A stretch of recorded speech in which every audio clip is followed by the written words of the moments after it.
Hi, I'll be teaching you on how to solve a 3x3 Rubik's Cube. This is my first YouTube video and I hope you like it. Please like and subscribe. Solving a Rubik's Cube can be hard, but with practice, you can solve it within a minute. So that's why today I'm going to be teaching you how to solve a Rubik's Cube. Before learning how to solve the cube, I'll be telling you about center pieces, corner pieces, and edge pieces. They are very fundamental. Center pieces. Center pieces are the pieces in the middle of the cube. For example, here's one centerpiece. A centerpiece is in every single face of the cube. A cube has 9 stickers, and then if in the middle of those 9 is where the centerpiece is located. Edge pieces. Edge pieces are the pieces right next to the centerpieces. If you put all the edge pieces together, including the centerpiece, you'll find something that looks like a plus sign. There's 4 edge pieces on one face of the cube. One here, one here, one here, and one here. Corner pieces. Lastly, corner pieces are well located on the corner of the cube. 4 of them are on each side, and they are on every side. One here, one here, one here, and one here. The same thing for all of the sides. There's one last thing you need to learn before learning how to solve the actual cube. Cube notations. Cube notations are how the cube moves, and I'll be teaching you them right now. Cube notations. Cube notations are letters. Letters that respond to a certain move. For example, R. R stands for the right face of the cube. And if there's no apostrophe after the letter, that means that you have to turn it clockwise. But if there is an apostrophe after the letter, you need to turn it counterclockwise. Also, if there's a number after the letter, or the letter with an apostrophe, you have to turn it twice. For example, R'2. That means you have to turn it counterclockwise twice. The right face counterclockwise twice. The same thing goes with all the other cube notations, and I'll put them on the screen right now. These are all the cube notations. R stands for the right face. U stands for the upper face. L stands for the left of the cube. D stands for the bottom. B stands for the back of the cube. And F stands for the front of the cube. I'll be showing you all of them. This is R, the right face of the cube. This is U, the upper face of the cube. This is L, the left side of the cube. This is B, the back side of the cube. This is F, the front of the cube. And this is lastly D, the bottom of the cube. Or down. I recommend you take time to learn that because cube notations are a fundamental part of cubing. So after you learned it, come back and watch the rest of it, and then you can learn how to solve the Rubik's Cube. Okay, now the first step is to scramble the cube. Okay, now that we're done with that, time to move on to the next step. Okay, the first actual step, other than scrambling the cube, is making the daisy, which should look something like this, where you have a yellow centerpiece surrounded by white edge pieces. Now, to do this, it's really easy, and I'll be showing you how to do it now. To do it, there's no actually logic to it. You could actually just use your brain. This part is probably the easiest part of solving the Rubik's Cube, because it barely takes any time, and it's the only part you don't have to think a lot about it. So basically just use your brain to do this, which I just did. The next step is creating the white cross. The white cross is transferring all the edge pieces from the daisy back to where they belong. Okay, to create the white cross, you need to first look at the white edge piece and find the other sticker that's attached to it. For example, okay, this is a white edge piece, and the other sticker on it is green. And then we need to create a 2-wide line going vertically. It should look like this. You do that by just moving the bottom 2 layers of the cube until you have it. And then rotate that face with the 2-wide line down twice. And then you want to do the same process for the rest of them. And then once you look down, you should have the white cross. The next step is to solve the full white face. And when you're done, it should look something like this. Okay, now I'm going to teach you how to do that now. First, you want to check how much corner pieces are in your white cross. Okay, I have 1, but it's not in the correct place, so we're going to have to take that out anyway. So next, you want to find a white corner piece on the top layer. Okay, here's one right here.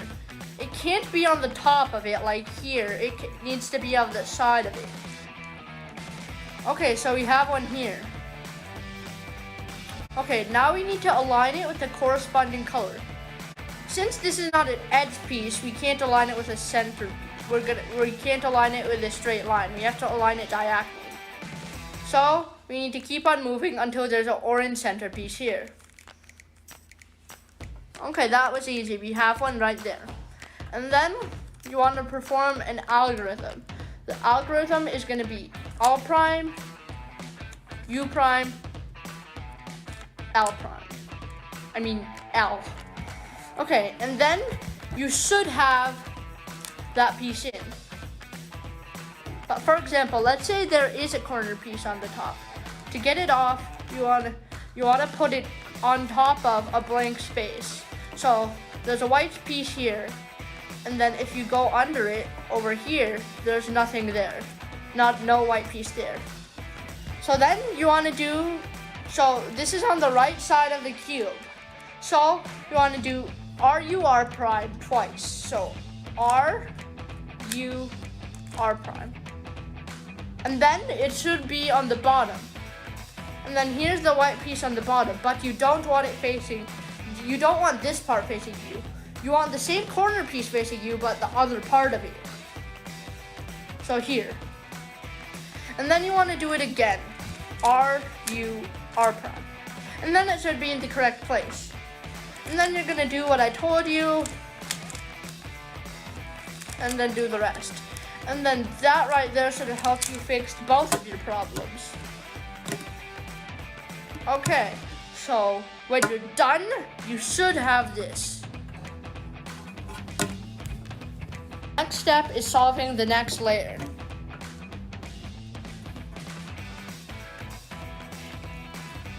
Okay, now I'm going to be teaching you how to do that right there now. Okay, so next you want to find a yellow piece, an edge piece on the top layer that doesn't have any yellow stickers on it. Okay, for example, let's choose this one right here. And then like before, you want to match it with the corresponding color. Since it's an edge piece, it should make a line. Okay, now that we have the line, okay, now you want to look on the top of it. There's a red on top of this edge piece right here. Okay, wait, there's a red on the left side of this, of the green face. Red right here. So, since it's on the left side, you want to do U prime. And also, since it's on the left side, you're going to do, after doing U prime, you're going to do the left trigger because it's on the left side.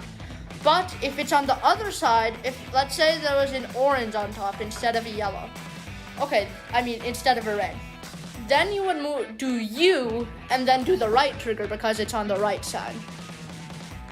Okay, but for now, let's do the left trigger.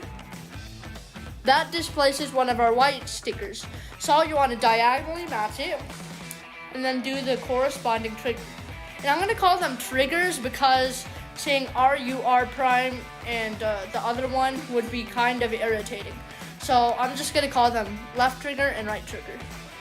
Okay, so you wanna do the corresponding trigger.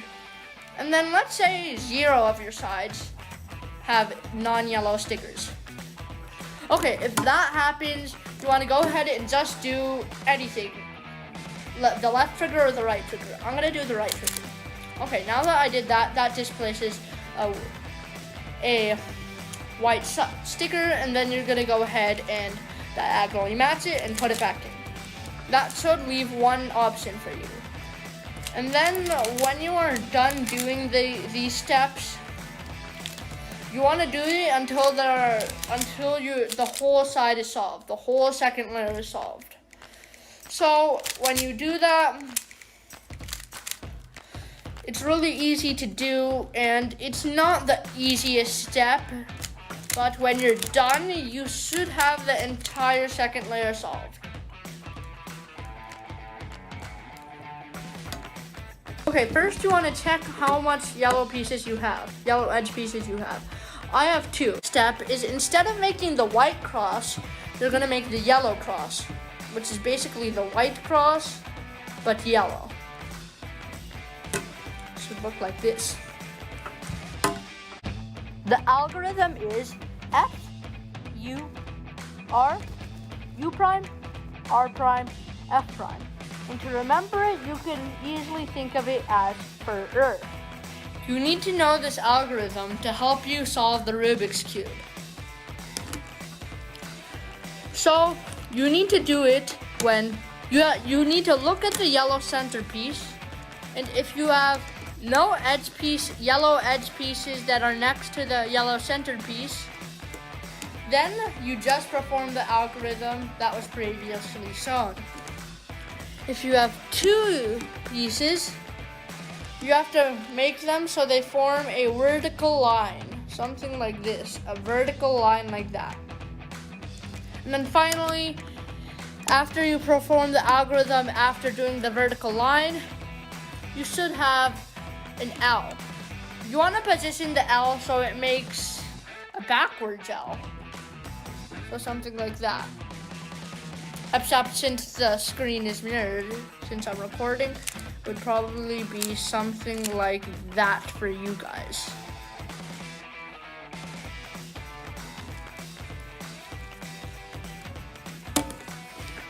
Okay, once you do that, you want to perform the algorithm one last time. And then you should have the yellow cross.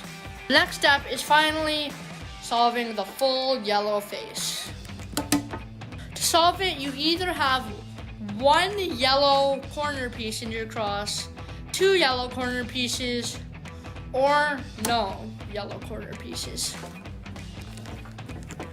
If you have no yellow corner pieces, you just want to locate a corner piece that has a yellow sticker on it that's not positioned up there. So there's one here. And then you want to locate it to the left of you.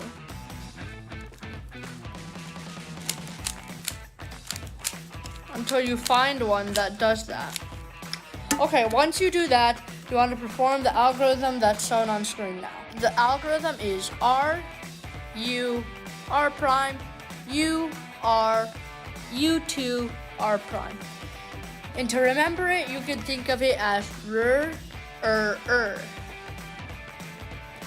Once you memorize that algorithm, you want to perform it with that yellow piece facing towards the left. Once you do that, you might have 1 corner piece positioned like this. And if you do, it should look something like a fish. And if you have that 1 corner piece, you want it to face the bottom left corner. The mouth facing the bottom left corner, which I'm showing you guys right now. If you don't, I just want you to repeat those steps. So once you have that faced on the bottom left corner, you want to perform the algorithm one more time. And then you might end up with this again. If so, you want to do that again, the same steps again. Eventually, you should have a full solved Rubik's Cube. But if you have 2 corner pieces, that means you just want to do the same steps if you have none. You just want to find a yellow piece, make it go to the left of you, and then you want to perform the algorithm. You should have a full solved yellow side now. And now with that, you're gonna perform the next step, which is adding all the corner pieces to the top layer. When you're done with this step, you should have something that looks like this. But in some cases, this edge piece right here may not be positioned correctly, but that's fine.